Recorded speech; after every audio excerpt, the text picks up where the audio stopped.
오늘 이 본문의 말씀을 요약해서 여러분들에게 정리를 해드리면 이런 이야기입니다. 어느 날 한 사람이 예수님께 찾아왔습니다. 누가복음 18장 18절부터 30절에는 이 사람을 관리라고 소개를 했고, 그리고 마태복음 19장 16절부터 20절에는 청년이라고 소개를 하고 있습니다. 그리고 이 청년의 관심사는 영생이었습니다. 그는 예수님께 나와 질문을 했습니다. 선한 선생님, 내가 무엇을 하여야 영생을 얻을 수 있겠습니까? 라고 물었습니다. 그때 예수님께서는 네가 하나님의 계명을 다 지켰느냐? 라고 말씀하셨고, 청년은 어렸을 때부터 다 지켰다고 그는 아주 담대하게 말했습니다. 예수님은 그를 보시고 사랑하사 이렇게 말씀을 하셨습니다. 내게 아직도 한 가지 부족한 것이 있으니 가서 내 있는 것을 다 팔아 가난한 자들에게 주라. 그리하면 하늘에서 보화가 내게 있으리라.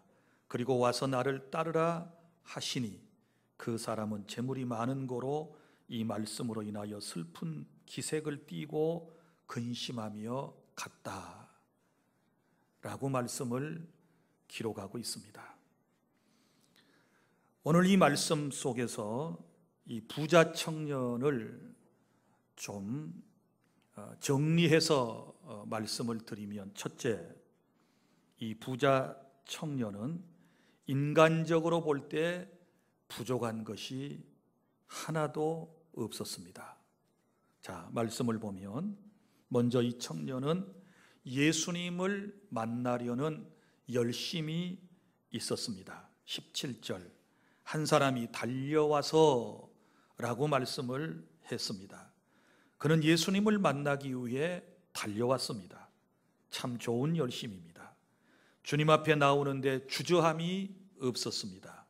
진리를 탐구하려는 열심이 그에게 있었기 때문에 그는 예수님께 달려오는 그런 열심을 가질 수 있었던 것입니다. 그리고 또 이 젊은이는 겸손한 사람이었습니다. 17절, 꿇어 앉아 묻자오되 라고 말씀을 하고 있습니다. 무슨 말인가 하면 예수님 앞에 무릎을 꿇고 앉아서 예수님과 대화를 나누는 그런 장면을 보면 아주 겸손한 젊은이였다라고 하는 것을 알 수 있지 않습니까? 우리 교회에 표가 아닌 표가 되어버린 한 문구가 있지요. 인사만 잘해도 먹고는 산다. 오죽이나 젊은 사람들이 인사를 안 하고 어른을 보고도 본동만둥하고 윗사람을 보고도 존경심을 갖지 못하고 하는 이런 것들이 안타까웠으면 그것을 써서 1년 내내 여러분이 보도록 걸어놓았겠습니까? 이 청년은 겸손했습니다. 그리고 또 이 청년은 19절, 20절에 하나님의 말씀대로 살았던 젊은이입니다.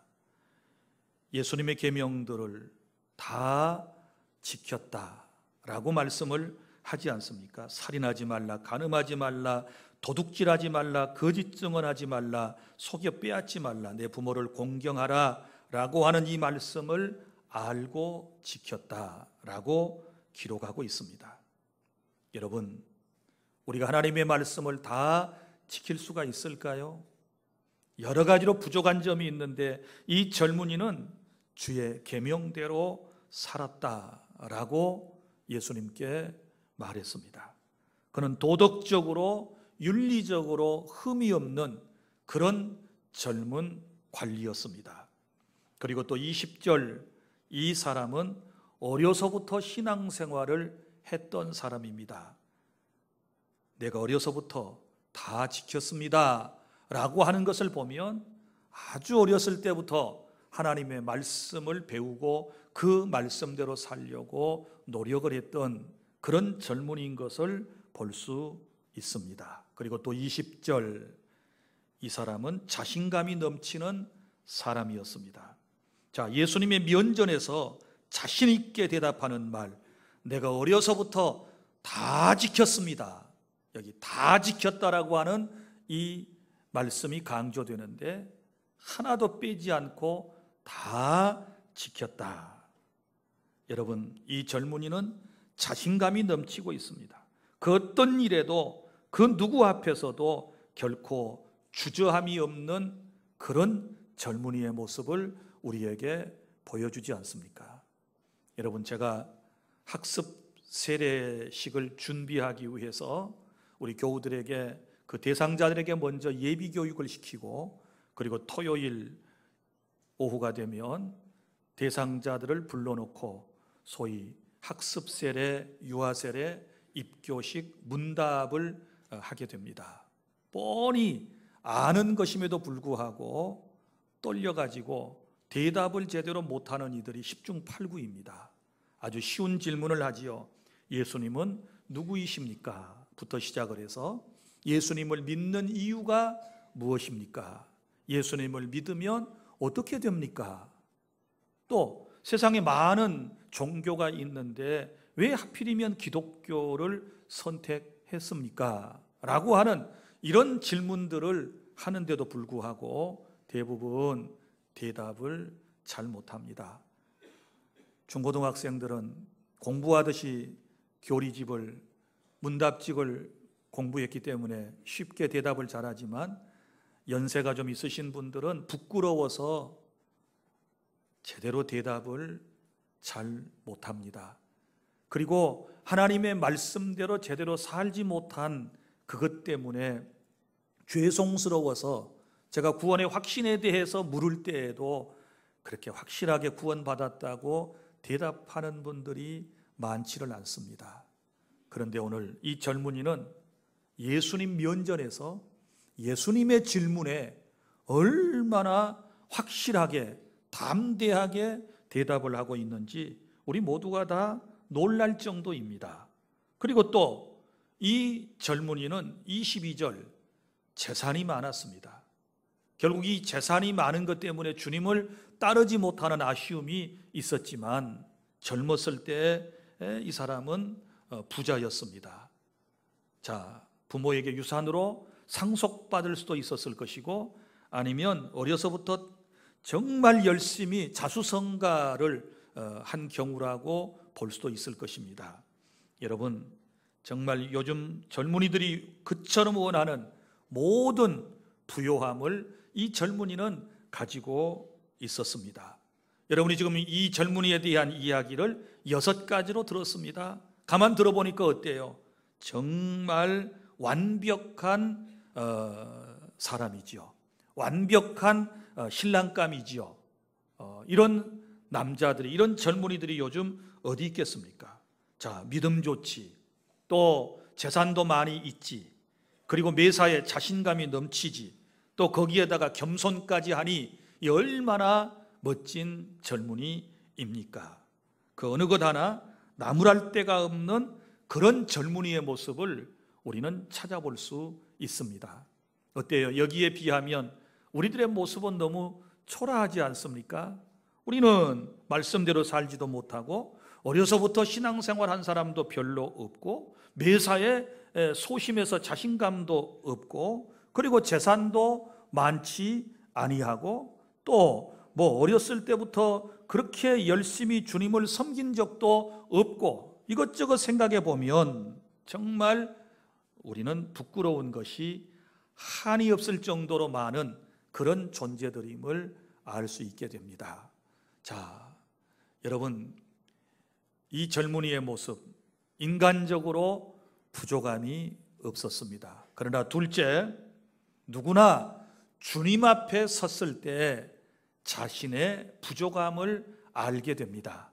왜냐하면 우리 주님께서 부족한 것을 말씀해 주시기 때문에 그런 것입니다. 진실로 여러분이 인격적으로 주님을 만나셨다면 자신의 부족함을 느끼게 될 것입니다. 자기 자신의 연약함을 다 알게 될 것입니다. 예수님을 만나기 전에는 이 젊은이처럼 모두가 다 자신만만하고 모든 일에 자기는 부족함이 없다라고 생각할는지 모르지만 예수님을 인격적으로 만나면 우리의 삶의 태도는 달라지게 될 것입니다. 자, 보십시오. 누구나 다 부족한 것이 있다는 사실을 두 번째 알게 되지요. 우리 예수님께서 이 청년에 대하여 너무너무 정확하게 자세하게 알고 계셨습니다. 21절, 그를 보시고 그랬죠. 주님이 보시는 눈은 사람의 눈과 다릅니다. 전지하신 눈이십니다. 모든 것을 꿰뚫어 보시는 것이지요. 자, 그를 보시고 사랑하사. 자, 이 사람을 지금 나무르려고 그런 것이 아니라 너무너무 멋진 인생을 살아가는, 너무너무 정말 이 사회에서 귀감이 되는 이 젊은이를 사랑하셨기 때문에 예수님께서는 이렇게 말씀을 하셨습니다. 그런데 젊은이, 아직도 네게 한 가지 부족한 것이 있어. 가서 내가 가지고 있는 모든 것을 다 팔아서 가난한 사람들에게 나누어 주고 오라. 그러면 하늘에서도 상이 클 것이고, 그리고 난 이후에 나를 따르라고 예수님께서 이 젊은이에게 말씀을 해 주셨습니다. 보십시오. 사람이 볼 때는 부족함이 없었지만 주님이 보시니 부족함이 있었다는 것입니다. 여러분, 이 땅 위의 인생은 완전한 사람 없습니다. 온전한 사람 없습니다. 모두가 다 부족한 인생인 것입니다. 깨달을 수 있기를 바랍니다. 하나님만 온전하시고 인생은 모두가 다 부족한 존재임을 주님 앞에 시인하실 수 있기를 바랍니다. 우리 하나님께서는 부족한 인생을 부르셔서 구원해 주시고 날마다 하나님의 놀라운 은혜와 사랑으로 채워주시는 것이지요. 그래서 요한복음 10장 10절, 내가 온 것은 양으로 생명을 얻게 하고 더 풍성히 얻게 하려 하심이니라 라고 말씀을 하신 것처럼 우리에게 영원한 생명을 주실 뿐만 아니라 우리의 부족한 인생의 삶의 모든 것들을 채워주시기 위해서 주님께서 이 땅에 오셨음을 믿으시기를 바랍니다. 그 주님이 나의 주님이심을 고백하실 수 있기를 바랍니다. 그럼 이 청년의 부족한 것이 무엇이었습니까? 그의 문제점은 탐심이었습니다. 재물 때문에 예수님의 제자가 되지를 못하고 뒤돌아서는 이 안타까운 모습을 보면서 우리는 많은 것을 깨닫게 됩니다. 그는 세상에서는 부요한 자가 되었지만 주님이 하신 말씀, 하늘에서 내게 보화가 내게 있으리라 라고 하신 이 말씀을 자신의 복으로 받아들이지를 못했습니다. 주님을 따랐더라면 하늘에서 보화가 많이 쌓이는 그런 인생이 되었을 터인데 세상의 재물에만 그만 눈이 어두웠고 거기에서 이 인생은 끝이 나는 것을 볼 수 있습니다. 여러분, 대부분 예수님의 제자들이 주님께 부름을 받게 되었을 때 어디서 부름을 받습니까? 일터에서 부름을 받지 않습니까? 갈릴리 저 호수 주변에서 물고기를 잡고 있던 제자들을 주님께서 부르셨습니다. 나를 따라오너라, 사람을 낚는 어부가 되게 하리라 라고 주님이 부르실 때에 그들은 배와 그물을 버려두고 모든 세상의 것들을 다 버려두고 예수님을 따르는 제자가 된 줄 믿으시기를 바랍니다. 구약에서도 엘리야의 제자인 엘리사라고 하는 사람이 부름을 받을 때도 보세요. 이 엘리사라고 하는 사람이 소를 가지고 밭갈이를 하다가 부름을 받지 않습니까? 부름을 받을 때 보면 어떡합니까? 선생님을 따르기 위하여 쟁기질하던 그 소를 잡고 그리고 쟁기를 장작으로 만들어서 이제 하나님께 제사를 드리고 귀한 제자의 반열에 서는 그런 모습을 볼 수 있지 않습니까? 그래서 스승의 영감을 갑절이나 받아서 큰 사명을 감당했던 우리는 엘리사를 깨닫게 됩니다. 사랑하는 성도 여러분, 그런데 안타깝게 이 청년은 물질 때문에 결국 주님을 따르지 못하게 되었으니 이것이 그에게 있어서 약점이었던 것입니다. 한 가지 부족한 점이었다는 것을 알게 됩니다. 여러분, 어디 이 청년뿐이겠습니까?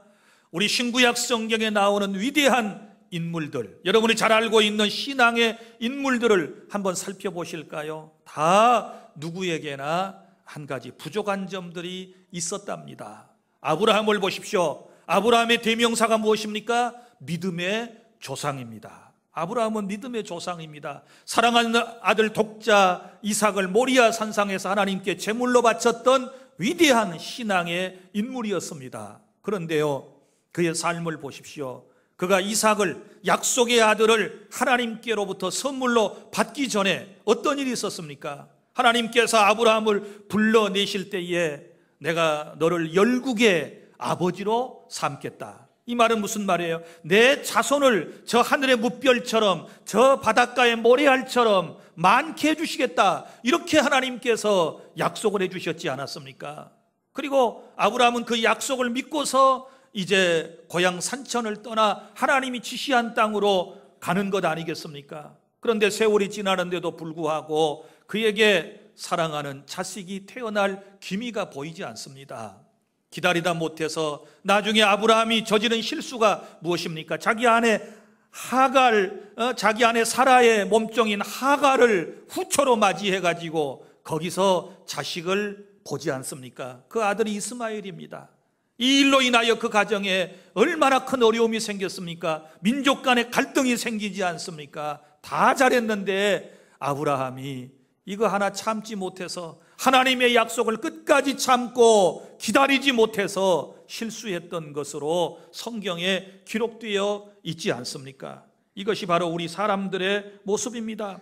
또 야곱은 어떻습니까? 야곱도 마찬가지지요. 야곱 그러면 이스라엘의 국부와 같은 존재 아닙니까? 야곱의 이름이 변하여 이스라엘이 되고 그에게 12아들이 12부족장이 되어서 이스라엘 공동체를 형성하지 않습니까? 매사에 적극적인 사람입니다. 정말 요즘 시쳇말로 하면 불도저와 같은 사람입니다. 항상 매사에 긍정적인 그런 성격을 가진 사람이었습니다.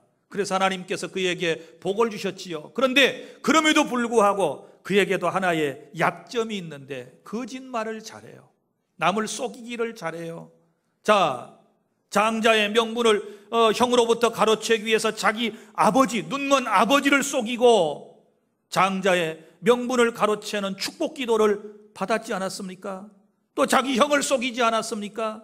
그리고 외삼촌 라반의 집에 가서 라반을 속이지 않습니까? 보면은 계속해서 사람을 속이는 이런 잘못된 일들을 성경은 낱낱이 기록을 하고 있습니다. 이것이 인생의 모습이고 오늘 저와 여러분의 연약한 모습이라고 하는 사실을 기억하시기를 바랍니다. 모세를 보십시오. 여러분, 모세는 이스라엘의 위대한 지도자입니다. 하나님께서 그를 칭찬하실 때 이 사람 모세는 온유함이 지면의 모든 사람보다 항상 승하였다, 이렇게 말씀을 하고 있습니다. 정말 온유한 사람이었습니다. 모세와 같은 사람을 우리가 찾아보기가 힘들 정도, 리더십도 강하면서 온유함이 그에게 있었어요. 그런데 우리 지난 시간에 말씀을 들은 대로 그도 한때 인내력이 부족해서 혈기를 부린 적이 있지 않습니까? 40여 년 동안 이스라엘 공동체를 이끌고 가나안 문턱에까지 다 다다르게 되었습니다. 이제 1, 2년 후면 약속의 땅 가나안에 들어갈 수 있지 않겠습니까? 그런데 또 어느 한 곳에 가서 이 공동체가 물이 없다고 아우성입니다. 모세를 원망하고 아론을 원망하기를 시작했습니다. 리더십에 대하여 반기를 들었던 것입니다. 기도했더니 하나님께서 그에게 주신 말씀, 모세야 지팡이를 들고 저 바위에게 가서 명하여라, 물을 내라 라고 명하게 되면 저 바위에서 물이 콸콸 쏟아져 나올 것이다. 하나님이 말씀을 하셨습니다. 자, 모세가 기도하고 난 이후에 하나님의 음성을 듣고 바위 앞에 섰습니다. 그런데 정작 모세는 어떻게 행동했습니까? 내가 너희를 위하여 물을 내리야 그러면서 혈기를 부리면서 반석을 2번 지팡이로 쾅쾅 치지 않습니까? 그래서 물이 솟아져 나와가지고 이스라엘 백성들이 물을 마셔서 모든 문제가 해결되긴 했지만 정작 정말 안타까운 것은 무엇입니까? 그런 능력을 행하였던 모세가 그 혈기 때문에 끝까지 참지 못하고 혈기를 부려서 반석을 2번 친 그 죄 때문에 약속의 땅 가나안에 들어가지 못하고 그는 가나안 땅을 멀리 바라보고 죽어야 하는 아쉬운 인생으로 남아있지 않습니까? 사랑하는 여러분, 잘 참다가 한 번 잘못 참게 되면 이런 실수를 범하게 되는 것입니다. 모세에게 있어서 이것은 분명한 약점이었습니다. 그에게 부족한 것이었습니다. 사랑하는 여러분, 삼손도 보십시오. 삼손은 이스라엘의 왕이 없을 때 사사였습니다. 하나님께서 나실인으로 그를 세상에 보내셨습니다. 나실인이라고 하는 말은 하나님께서 구별하여 세운 사람이라는 뜻입니다. 나실인으로 태어나면 3가지 엄숙한 서약을 지켜야 했습니다. 먼저는 독주를 마시면 안 됩니다. 그 다음에는 사람이 죽은 시체, 사체를 만져서는 안 됩니다. 그리고 머리카락을 잘라서는 안 됩니다. 이 3가지 규례를 평생 동안 지켜야 했습니다. 그런데 삼손이 어떻게 넘어집니까? 이방 여인 들릴라의 꿰매 빠져서 그는 결국 자기 힘의 비밀을 다 말해버리지 않습니까? 그래서 결국은 블레 사람에게 붙잡혀가지고 2눈이 뽑힙니다. 마지막으로 어떻게 장식합니까? 다곤 신전을 붙들고 최후의 간절한 기도를 드리지 않습니까? 하나님께서 그의 기도를 응답하셔서 다곤 신전이 함께 무너지면서 그 안에 우상 숭배를 하던 수많은 사람들도 함께 죽습니다. 안타깝게 죽지 않습니까? 무엇 때문에 넘어졌습니까? 이성 때문에 넘어졌습니다. 삼손에게 이것은 부족한 점이었고 약점이었습니다. 여러분 보십시오. 이스라엘의 초대왕 사울을 보십시오.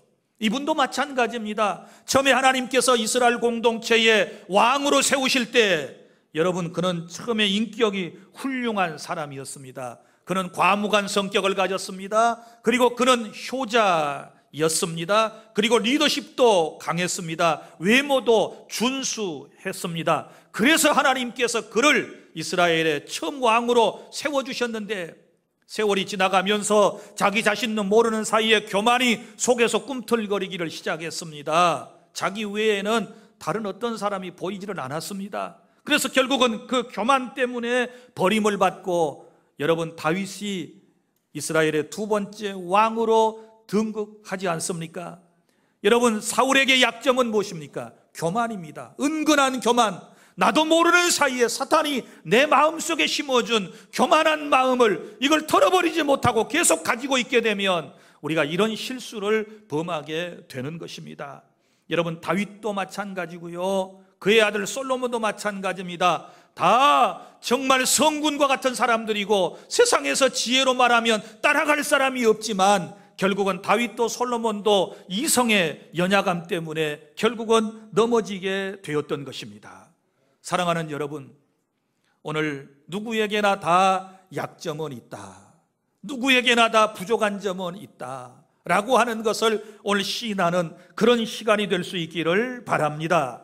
그 다음에 3번째, 그러면 나의 부족한 것은 무엇인가를 깨닫고 우리가 그것을 보강하고 채우는 일이 우리에게 필요한 줄로 믿으시기를 바랍니다.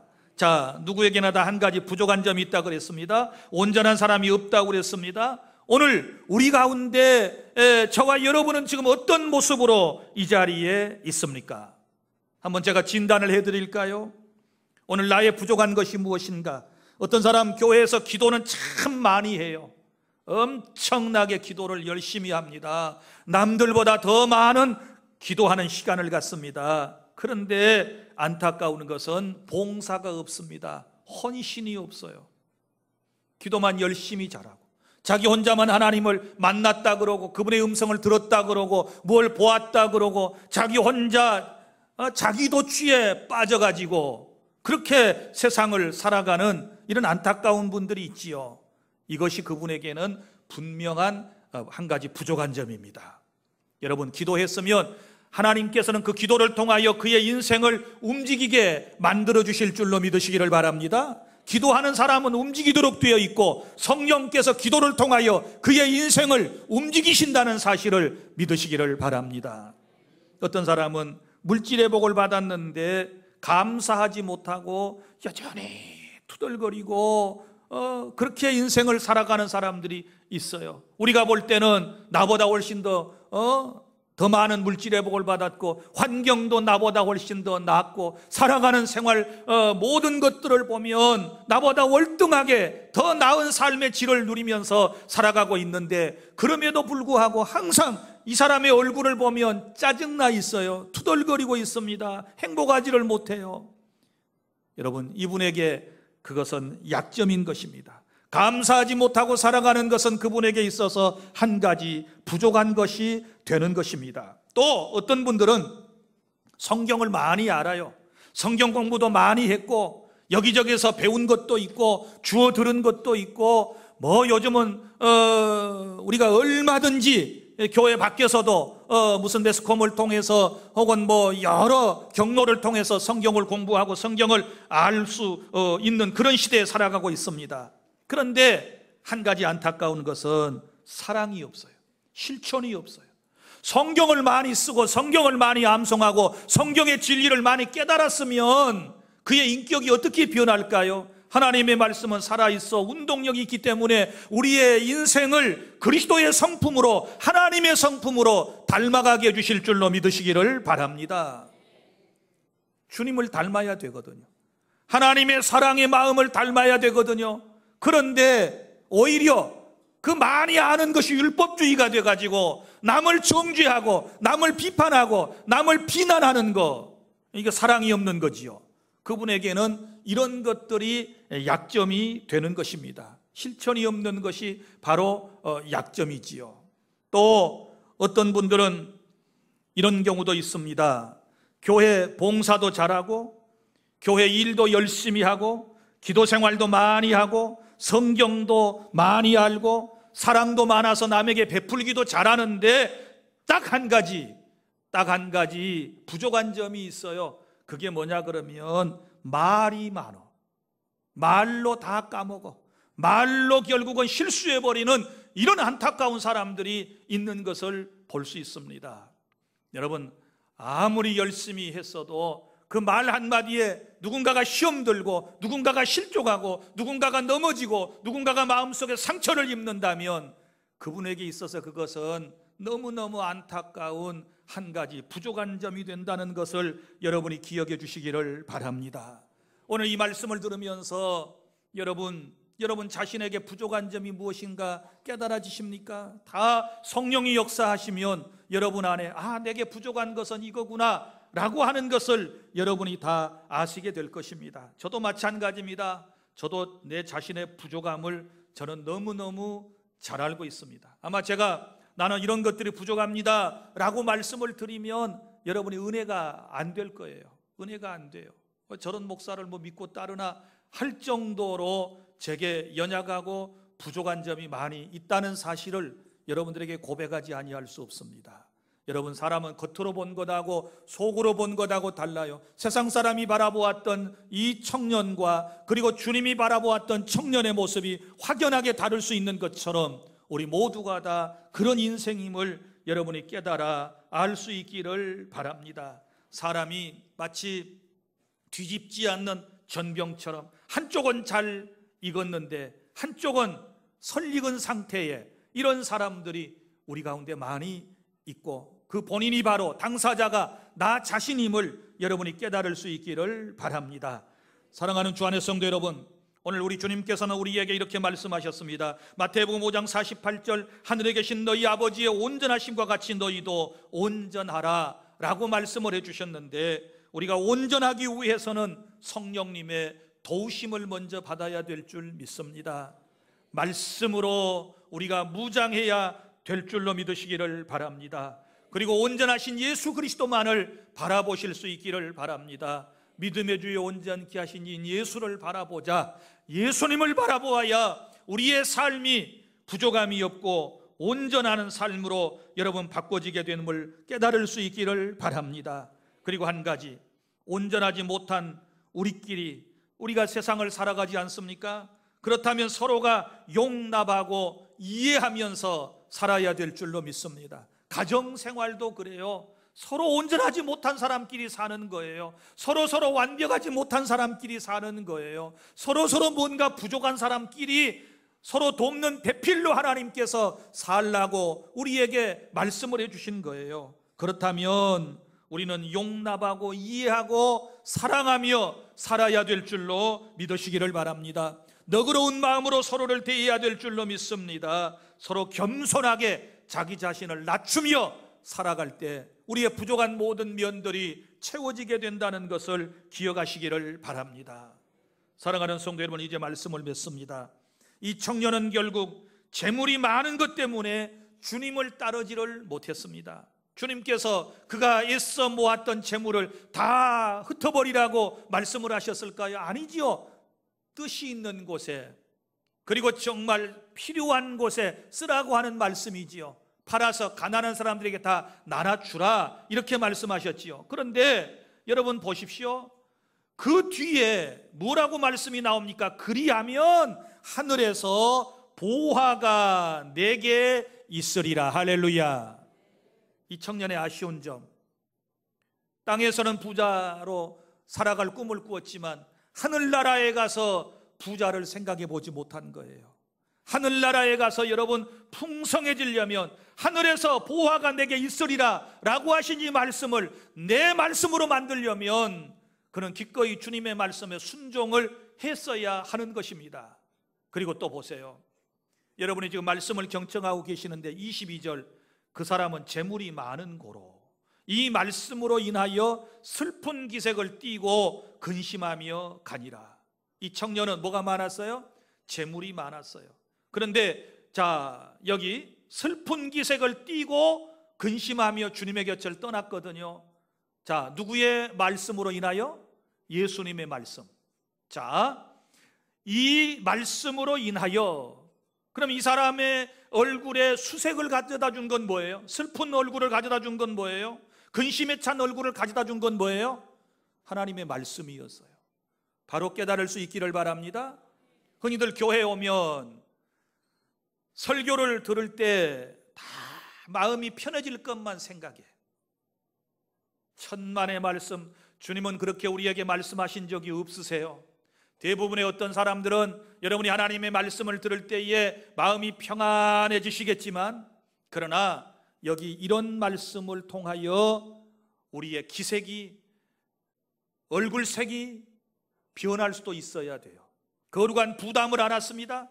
하나님의 말씀을 통하여 지금 마음속에 찔림을 받았습니다. 애써 모은 것을 다 팔아가지고 가난한 사람들에게 나눠주고 와서 나를 따르는 제자가 되어라, 이렇게 말씀을 하실 때 이것 때문에 근심과 이것 때문에 얼굴에 빛이 달라졌다라고 하는 것을 생각해 보면, 여러분, 우리가 하나님의 말씀을 똑같이 받아들일 때 반응이 각각 다를 수 있어요. 여러분은 지금 어떻게 반응하고 있습니까?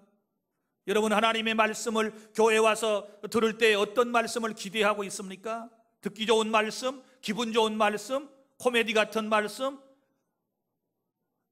여러분 그럴 수도 있지만, 그러나 주님은 그렇게 말씀하지 않으셨어요.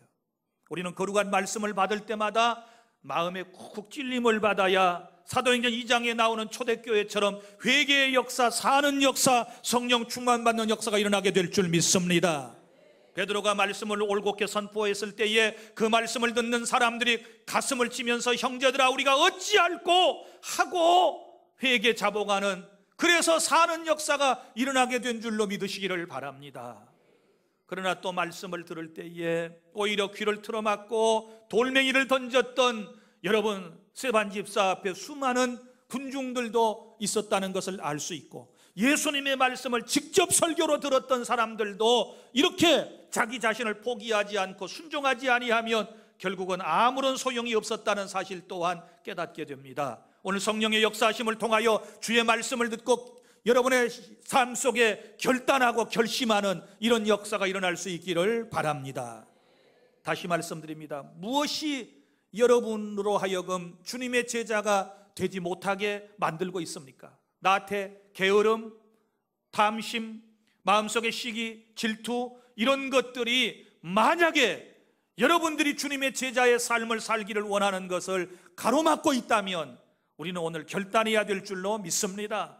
어느 한편인가를 선택하셔야 됩니다. 이 청년이 주의 말씀을 듣고 그대로 하고 주님을 따랐더라면 천국에서도 그의 보화가 쌓여졌을 것이고 이 땅에서도 하나님께서 주신 귀한 사명을 잘 감당함으로 그는 명예로운 삶을 살다가 주님의 품 안에 안겼을 것입니다. 그러나 안타깝게 가진 그 물질 때문에 그것으로 인하여 슬픈 기색을 띠고 근심하여 가버림으로 말미암아 그의 인생은 여기서 끝나고 더 이상 그의 삶은 기록되지 않고 있습니다.